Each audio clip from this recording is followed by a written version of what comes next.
Alex Hoskins of Storm Bowling actually made a video where he talked about the IQ 78. And he said that he doesn't recommend a stronger layout. And if you guys have ever watched any of the videos that I've talked on urethane, I told you that I always put strong layouts. I put max on all the urethanes because I want to keep them going. But he said something interesting that actually makes a lot of sense. And I think I might actually agree with him. But he said some of these cores that are more high flaring, a lot of the times with like the pitch black and stuff, they use a lower flaring type of core to allow it to have a smoother transition and not be super strong in the front and have the core try to take over so fast.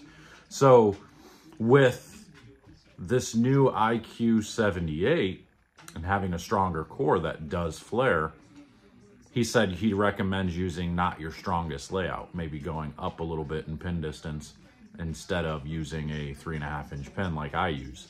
Now, for me, I really like the IQ 78 with my strong layout on it. It allows me to do a lot of different things. And maybe that's why mine stands up so much like a normal urethane did, or that's why it's so similar to the pitch black for me, because I put the stronger layout on it, so that way that core can pick up. But he does say that that stronger core with the stronger layout is going to make the ball pick up the lane faster and may not be able to continue as well down lane, which will then give you what I would consider more of a traditional urethane look anyway. So I'd be curious to see, because I did the same thing like with the Black Widow, the pink Widow, with the Widow urethane, and I put a strong layout on it and I hated it. So I wonder if that's why, is because now that core is actually, it's getting into too strong of a roll too fast, and then it's basically dead. And that's what mine did. It would hook so early and it would move me into a zone. It'd force me into a further left zone to where then you could never get the ball to go through the pins.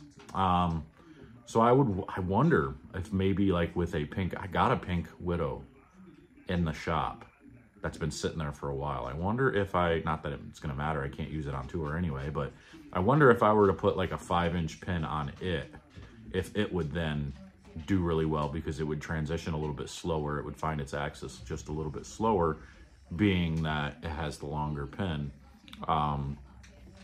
So it would migrate just a pinch slower. And if that would help it store some energy and be a little bit better. Because I did see some guys have some success with those bigger core type of urethanes. And that's why I've always said, like, I'm just not a fan of the big strong cores in the urethane, but then the IQ came out and I'm like, oh, it's not the strongest core ever, right? Like, so it should be okay.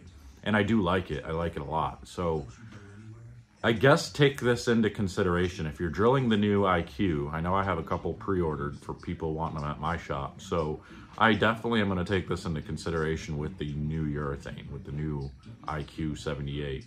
Maybe I won't lay them out perfectly strong. I mean, if they have a lower rev rate, then I probably will. But if they have anything above like 350, I probably won't lay them out super strong. We might go a little bit longer pin than what we would normally do for these guys. So yeah, just take that into consideration. I think that's a really good video that he put out, Alex did, with some information. That's what's great about YouTube. That's what's great about everybody putting out different information. It can get you really thinking about things in a different perspective, really get you to kind of, something you might have never thought about, which clearly I didn't even think about the core standing up too quick to make too much of a motion. I don't see that problem with mine, even though I put 3.5-inch pin on mine. It does stand up quick. You can see in that video that it is early compared to like the new blue hammer, which is to be expected though, because urethane versus reactive, of course the new blue is going to be cleaner. But I do want to take that new blue out and beat it up. I want to take it down to like 360 and see what it does with much more surface on it. See if it reacts more like a urethane, or is it just going to be overall way too much bowling ball?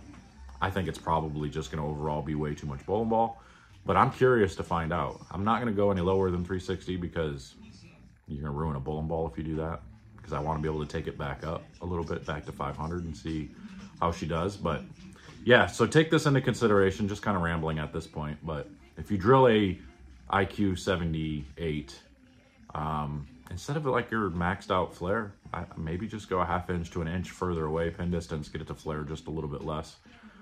Change that angle just a little bit and see if it helps you out a little bit. So I just wanted to give everybody that heads up. If you haven't seen the video, make sure to hit Storm Bowling's. It's on Facebook. I don't know if they put it on their YouTube channel or not, but go find their Facebook page. It's definitely out there. So I'm out of here. We'll see you guys later.